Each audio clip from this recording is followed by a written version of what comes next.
살아있는 동안 꼭 해야 할 49가지 세 번째 할 일. 은사님 찾아뵙기. 러시아의 유명한 과학자인 그는 평소와 다름없이 퇴근길을 재촉하고 있었다. 버스에서 내렸을 때 낯익은 건물이 눈에 들어왔다. 날마다 무심하게 지나치던 곳이었지만 수십 년 전 그가 졸업한 초등학교였다. 건물은 옛날과 같은 모습으로 여전히 그 자리에 서 있었다. 그가 일상에 쫓겨 의식하지 못한 덕분이었다. 그는 옛 추억을 떠올리며 호기심 어린 눈빛으로 어둠컴컴한 건물을 바라보았다. 문득 한쪽 구석에서 붉은 빛이 새어나오는 것을 발견했다. 설마 마리아 선생님이 아직도 여기에 사신단 말인가? 초등학교 시절 수학을 가르치시던 마리아 선생님은 당시 학교 건물에 딸린 사택에 혼자 사셨다. 그는 무심했던 자신을 책망했다. 어떻게 선생님을 까마득히 잊고 있었을까? 그는 마리아 선생님의 총애를 가장 많이 받던 학생이었다. 선생님은 그가 수학에 특별한 재능이 있다고 자주 말했다. 그가 물리학을 전공하겠다고 결심한데도 마리아 선생님의 격려가 큰 역할을 했다. 나무가 심어진 길을 따라 교정으로 들어갔다. 선생님을 마지막으로 뵌 게 언제인지 기억조차 희미하다. 설마 여전히 여기 사시는 건 아니겠지? 아니, 아직 살아계시기는 한 걸까? 연세가 꽤 많으실 텐데. 조심조심 계단을 올라가 사택에 이르렀다. 노크를 하려고 보니 문이 열려 있어 고개를 살짝 들이밀고 안을 들여다봤다. 비어있는 듯 했다. 그때 뒤에서 인기척이 났다. 거기 누구세요? 그가 고개를 돌리자 키가 작고 마른 여자가 서 있었다. 마리아 선생님이라는 것을 대번에 알 수 있었다. 예전과 변함없는 모습이었지만 시간이 오래 흘렀으므로 머리가 하얗게 변해 있었다. 그는 조용히 말했다. 선생님, 저 모르시겠어요? 마리아 선생님은 그의 얼굴을 살펴보더니 엄숙하고 예의 바른 목소리로 말했다. 일단 들어오세요. 마리아 선생님, 정말 저를 몰라보시겠어요? 선생님은 잠시 아래 위로 그를 천천히 살펴보더니 눈을 크게 뜨며 조금 놀란 목소리로 말했다. 페이시아 스파노, 페이시아, 어서 들어오게. 니 와서 앉아. 페이시아, 각자 앞으로 와서 앉게. 자네가 오다니. 그는 선생님의 손을 잡고 싶어 순간적으로 손을 내밀었다가 얼른 거두어들였다. 어머니 뻘되는 분의 손을 마구 잡을 수 없는 노릇이었다. 그들은 소파에 나란히 앉았다. 마리아 선생님이 기뻐하며 말했다. 그래 페이시아, 우선 자네 이야기를 해봐. 일은 잘 되고 결혼은 했나? 선생님이 이것저것 질문을 한아름 쏟아냈다. 네, 결혼했어요. 행복한가? 아주 행복해요. 아들, 딸 하나씩을 두었지요. 그래, 일은 어떤가? 요즘은 무슨 구상을 하고 있지? 선생님, 우리 그냥 옛날 이야기예요. 학교 이야기요. 자네만의 개구장이지만 재능이 많은 애들이 있었던 게 기억나. 자네와 친한 친구들이 특히 말썽꾸러기였지. 선생님, 제게 수학 점수를 60점 주셨던 거 기억하세요? 아마 4학년 때였을걸요. 기억나네. 자네가 숙제를 안 해와서 그랬지. 자네는 수학을 굉장히 잘했지만 가끔 너무 게으름을 피웠어. 친구들이랑 장난을 치다가 혼도 자주 났지. 선생님은 잠시 생각하더니 물었다. 미셸하고 기억나니? 그 친구 기자가 됐어. 전국 각지로 출장을 다니는데 해외로도 간다더구나. 그 친구가 왔었나요? 아니. 네. 다들 바쁘겠죠. 올가는 상트페테르부르크에 공장을 가지고 있다고 들었어. 선생님, 누가 선생님을 뵈러 왔나요? 저희 반 친구들을 만난 적 없으세요? 울리아는 만나보셨어요? 그 애는 배우가 됐어요. 선생님이 걔한테 연기의 소질이 있다고 말씀하셨던 게 기억나세요? 영화에서만 봤단다. 그 친구들도 한 번도 온 적이 없단 말씀인가요?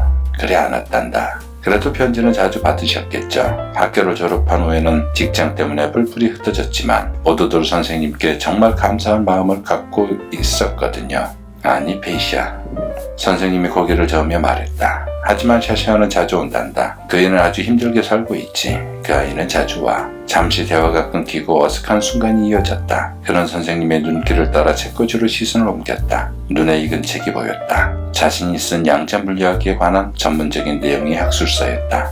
선생님, 제가 쓴 책을 가지고 계시네요. 그러나 그는 말을 마치자마자 입을 다물었다. 그 책을 선생님께 보내드린 적이 없기 때문이었다. 그래, 읽어봤지. 너무 어려운 내용이더구나. 무슨 소린지 이해할 수 없었지만 그래도 꾹 참고 끝까지 봤단다. 난 내가 자랑스럽다, 페이시아. 훌륭한 학자가 되줘 고맙구나. 그는 자리에서 일어나 자신이 쓴 책을 책꽂이에서 꺼내며 말했다. 선생님, 제가 책에 사인해드려도 괜찮을까요? 책장에 글을 쓰는 그의 손이 가늘게 떨렸다. 그를 바라보던 선생님이 말했다. 아, 깜빡했구나. 이렇게 귀한 손님 오셨는데 차도 안 내놓다니. 내가 요즘 이렇단다. 무슨 차를 마시겠니? 선생님이 차를 준비하러 주방으로 간 사이 주위를 둘러보다가 따끔히 열린 방문을 발견했다. 아무 생각 없이 문틈으로 선생님의 방 안을 들여다본 순간 그는 너무 놀라 숨이 멎는 듯했다. 선생님의 방은 사방 벽면이 사진으로 도배되어 있었다. 제자들의 사진이었다. 그 밑에는 최근 근황들이 빼곡하게 적혀 있었다. 그에 대한 신문기사 스크랩이 붙어 있는 것도 눈에 띄었다. 마리아 선생님의 방은 선생님의 것이 아니었다. 선생님이 내다 주신 차를 마시며 여러 이야기를 나누었지만 대체 무슨 말이 오갔는지 기억할 수 없었다. 뒷목에 강력한 충격을 받은 느낌이었다.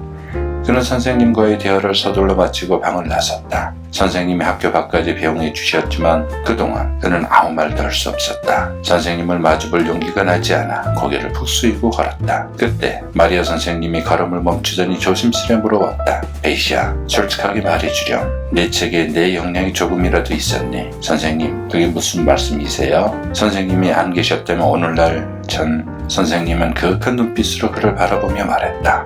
내가 서운한다고 생각하니 아니란다. 내일 학생들한테 말해줘야겠다. 자랑스러운 선배가 학교에 다녀갔다고 해야지. 어서 가렴, 베이시야.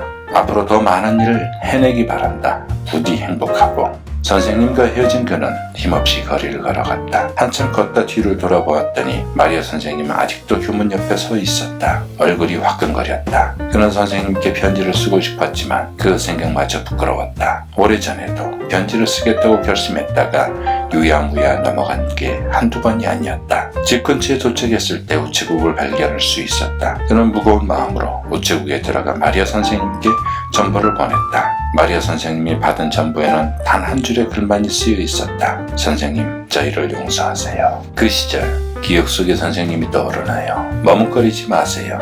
그분을 찾아가 보세요. 그리 오랜 시간이 걸리지 않을 수도 있습니다. 선생님을 만나보세요. 지금 당신의 모습을 보여드리세요. 그것만으로도 선생님은 흡족해 하실 겁니다. 지금의 당신은 선생님의 인생의 작품이니까요. 선생님께 당신이란 작품을 감상할 기회를 드리세요. 내가 서운한다고 생각하니 아니란다. 내일 학생들한테 말해줘야겠다. 자랑스러운 선배가 학교에 다녀갔다고 해야지. 베이샤, 앞으로 더 많은 일을 해내길 바란다. 부디 행복하고. 네 번째 할 일, 부모님 발 닦아드리기. 일본의 어느 인류대 졸업생이 한 회사에 이력서를 냈다. 사장이 면접 자리에서 의외의 질문을 던졌다. 부모님을 목욕시켜드리거나 닦아드린 적 있습니까? 한 번도 없습니다. 청년은 정직하게 대답했다. 그러면 부모님의 등을 긁어드린 적은 있나요? 청년은 잠시 생각했다. 네, 제가 초등학교 다닐 때 등을 긁어드리면 어머니께서 용돈을 주셨어요. 청년은 혹시 입사를 못하게 되는 것은 아닐까 걱정되기 시작했다. 사장은 청년의 마음을 읽은 듯 실망하지 말고 희망을 가지라고 위로했다. 정해진 면접 시간이 끝나고 청년이 자리에서 일어나 인사를 하자 사장이 이렇게 말했다. 내일 이 시간에 다시 오세요. 하지만 한 가지 조건이 있습니다. 한 번도 부모님을 닦아드린 적이 없다고 했죠. 내일 여기 오기 전에 꼭 한번 닦아드렸으면 좋겠네요. 할 수 있겠어요? 청년은 꼭 그러겠다 대답했다.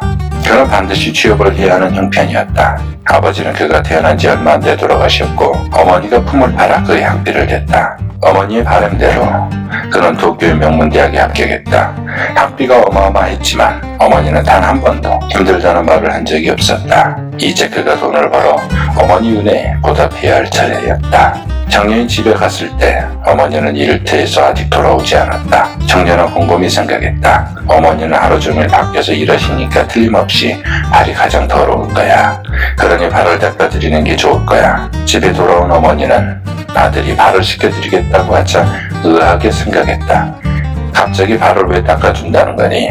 마음은 고맙지만 내가 닦으마. 어머니는 한사코 발을 내밀지 않았다. 청년은 어쩔 수 없이 어머니를 닦아드려야 하는 이유를 말씀드렸다. 어머니, 오늘 입사 면접을 봤는데요. 사장님이 어머니를 씻겨드리고 다시 오라고 했어요. 그래서 꼭 발을 닦아드려야 해요. 그러자 어머니의 태도가 금세 바뀌었다. 두 말 없이 문득에 걸터앉아 세수대야의 발을 담갔다. 청년은 오른손으로 조심스레 어머니의 발등을 잡았다. 태어나 처음으로 가까이서 살펴본 어머니의 발이었다. 자신의 하얀 발과 다르게 느껴졌다. 앙성한 발등이 나무 껍질처럼 보였다. 어머니, 그동안 저를 키우시느라 고생 많으셨죠? 이제 제가 은혜를 갚을게요. 아니다, 고생은 무슨. 오늘 면접을 본 회사가 유명한 곳이거든요. 제가 취직이 되면 더 이상 고생된 일은 하지 마시고 집에서 편히 쉬세요. 손에 발바닥이 닿았다. 그 순간 청년은 숨이 멎는 것 같았다. 발문이 막혔다. 어머니의 발바닥은 시멘트처럼 딱딱하게 굳어 있었다. 도저히 사람의 피부라 할 수 없을 정도였다. 어머니는 아들의 손이 발바닥에 닿았는지조차 느끼지 못하는 것 같았다. 발바닥의 굳은 살 때문에 아무런 감각도 없었던 것이다. 청년의 손길이 가늘게 떨렸다. 그는 고개를 더 숙였다. 그리고 울음을 참으려고 이를 악물었다. 새어나오려는 울음소리를 간신히 삼키고 또 삼켰다.